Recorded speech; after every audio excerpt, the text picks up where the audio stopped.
প্রথমবারের মতো গাজা সিটি সহ আশপাশের এলাকায় দুর্ভিক্ষ ঘোষণা করেছে জাতিসংঘ।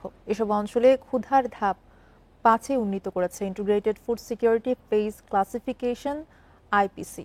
এ বিষয়ে আলোচনা করতে রাজধানীর উত্তরা থেকে আমাদের সঙ্গে যোগ দিয়েছেন দৈনিক নয়া দিগন্তের নির্বাহী সম্পাদক মাসুমুর রহমান খলিলি। আপনাকে স্বাগত জানাচ্ছি ইন্ডিপেন্ডেন্ট সংবাদে। যে বিষয়টি জানতে চাইব যে এই মুহূর্তে গাজার পরিস্থিতি নিয়ে আপনার কি পর্যবেক্ষণ, এবং গাজাবাসীর খাদ্য সুরক্ষায় অতি দ্রুত আসলে কি কি ব্যবস্থা নেওয়া উচিত বলে আপনি মনে করেন? প্রথম কথা হচ্ছে গাজায় এখন যা কিছু চলছে এটা মানব সৃষ্ট দুর্ভিক্ষেই চলছে সেখানে। এবং ইসরায়েল ঘোষণা দিয়ে গাজাকে দখল করে নেওয়ার একটা উদ্যোগ নিয়েছে, যেটা ইসরায়েলের ভেতরেও এটার বিরুদ্ধে প্রতিবাদ হচ্ছে। এমনকি এই প্রতিবাদ বিশ্বব্যাপী আগের যে কোনো সময়ের তুলনায় অনেক বেশি হচ্ছে। আসলে ইসরায়েলের নেতৃত্ব এখনকার, বিশেষ করে নেতানিয়াহু, যেটা চাচ্ছেন পুরো গাজা এবং পশ্চিম তীরকে ইসরায়েলের মধ্যে অঙ্গীভূত করা, এবং আশপাশের যেসব দেশগুলো আছে, বিশেষ করে জর্দান এবং সিরিয়ার একটা অংশ ইসরায়েলের অংশ করা, অঙ্গীভূত করা। এই যে পরিকল্পনাটা, এই পরিকল্পনা নেতানিয়াহু যেটা চাচ্ছেন, এই পরিকল্পনাটা হয়তোবা ইসরায়েলের মিত্র হিসেবে আমেরিকার ট্রাম্প প্রশাসন সমর্থন করতে পারে, কিন্তু আন্তর্জাতিকভাবে এটার কোনো সমর্থন পাওয়া যাচ্ছে না।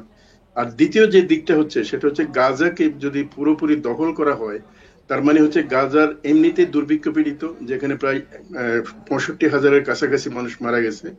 এর মধ্যে একটা উল্লেখযোগ্য অংশ হচ্ছে যারা অনাহারে মৃত্যুবরণ করেছে, শিশু মারা গেছে প্রায় ২০,০০০-এর উপরে।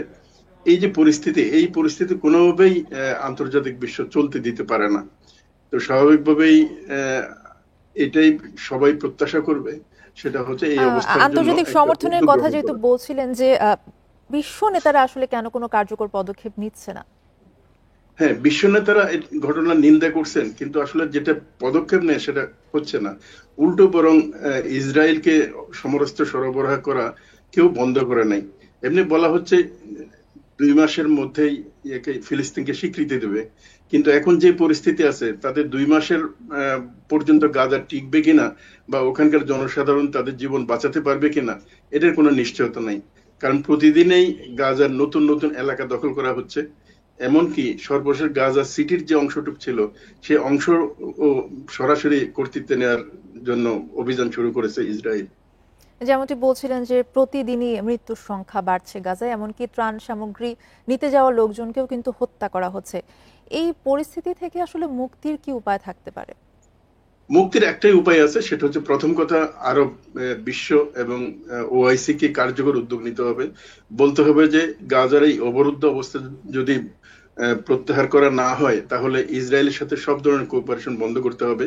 এমনকি এই অবস্থার মধ্যে যারা ইসরায়েলকে সমর্থন দিবে, সেটা যুক্তরাষ্ট্র হোক, ব্রিটেন হোক, অথবা ফ্রান্স বা অন্য যে কোনো রাষ্ট্র, তাদের সাথে সম্পর্ক পুনর্বিবেচনা করবে মুসলিম বিশ্ব।